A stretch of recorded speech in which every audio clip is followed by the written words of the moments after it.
All right, let's get started with our hive inspection. Before we get started, again, want to make sure we have our smoker lit. Hopefully you took a few moments to do that. Put on your personal protective gear and, of course, get your hive tool ready to use with your smoker. So I'm going to start out opening a hive. You always want to put a couple of small plumes of smoke in the front entrance to let the bees know that you're going to come and visit. And then you'll notice we're going to take off the outer cover. We'll set that down here. And then we're going to do a couple of small puffs of smoke on the interior to let the bees that were up above know that we're going to come in. And we're going to set our smoker very close to us as should we need it throughout the inspection process. So now we've got the outer cover off. We're going to use our hive tool to remove our inner cover. So here we go. And you'll notice there are a collection of bees on the inner cover. So you can either shake these back into the hive or you can leave them. If you do want to shake them back in the hive, you can just do a couple good shakes. Let them go back in. We're going to put that next to our outer cover. Now we've got the interior of the hive itself. So you'll notice it's made up of different frames. And these frames at this point should be considered very delicate to you as you use your tool. The slower you work bees, the better it's going to be for you as an inspector and also for the bees themselves.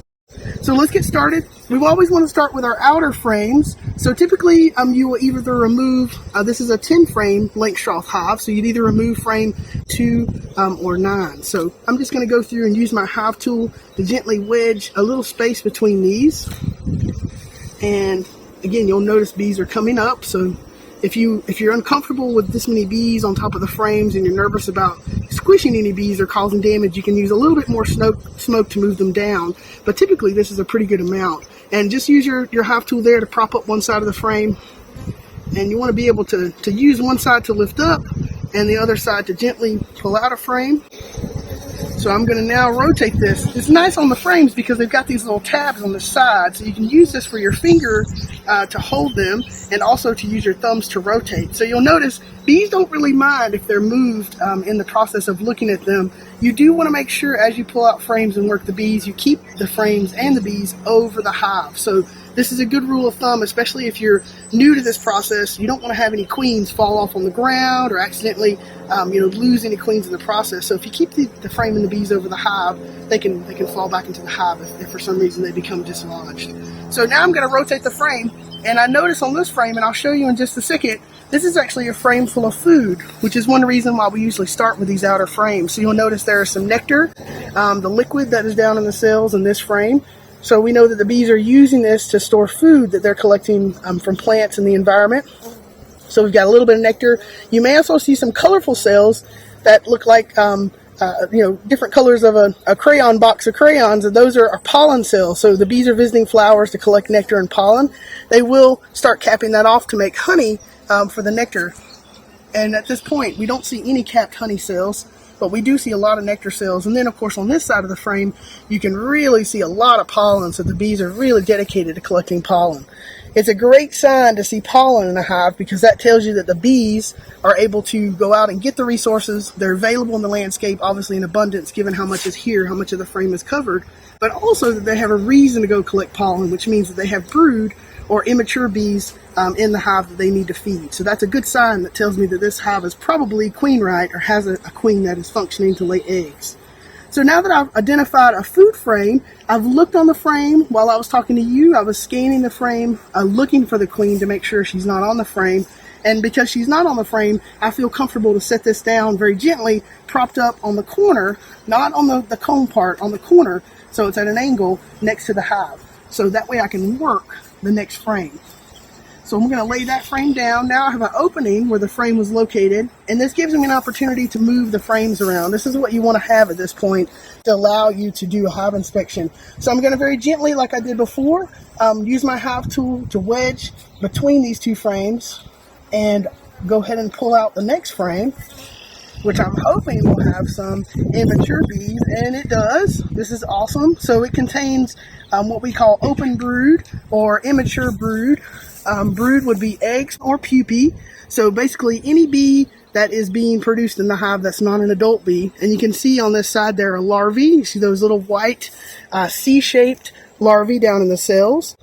Those are immature bees. So obviously we want to see larvae, we want to see eggs, which is the first stage of development. They move into the larval stage, and then a pupae, which would be the capped cells that you can see in this frame as well that you're looking at, in addition to those larvae cells that are open with those C-shaped white larvae.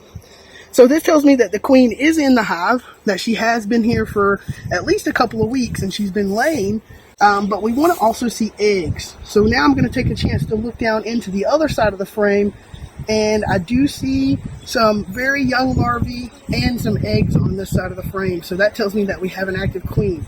You can also tell just by the behavior of the bees, you can see how calm they are. That also tells me very quickly that they are queen right in this hive. So that's a good indicator. So now that I've seen that, I see all the different stages of brood. That's my first thing that I look for in an inspection. I want to see that there's a good population of adult bees, and we could obviously see that by the bees that are on top of the frames. We also wanted to identify open brood, and of course capped brood for the pupae. And then of course we saw earlier the food. So we now know this hive has all three elements to make sure that it's successful: a healthy queen, brood, and food. So the next thing I want to do is check out one or two more frames. Just make sure that this seems to be the same pattern throughout the hive. Look for any developmental issues and any other signs that may indicate there's a problem in the hive. So signs that would indicate something like that could be brood that looks misshapen or malformed, capped brood that has holes or perforations in the top, or sunken or miscolored. For open brood, anything that would have a smell or be gooey or would look anything that would be not that normal, really bright, nice C shape that you saw earlier in the screen. So I'm going to pull out one more frame and I'm going to do a peek here. We can look together.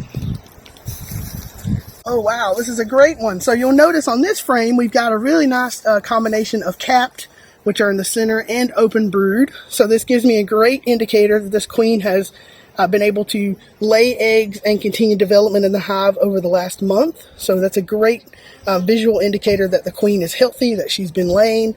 I don't see any perforations. I don't see any sort of discolor or malshapen or anything that would give me any indicators that there could be health issues on this side of the frame. And when I rotate the frame, you'll notice it looks even better. So this is almost all capped brood.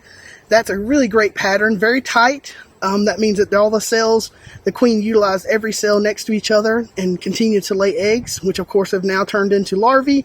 And then now what you see are pupae, or capped brood.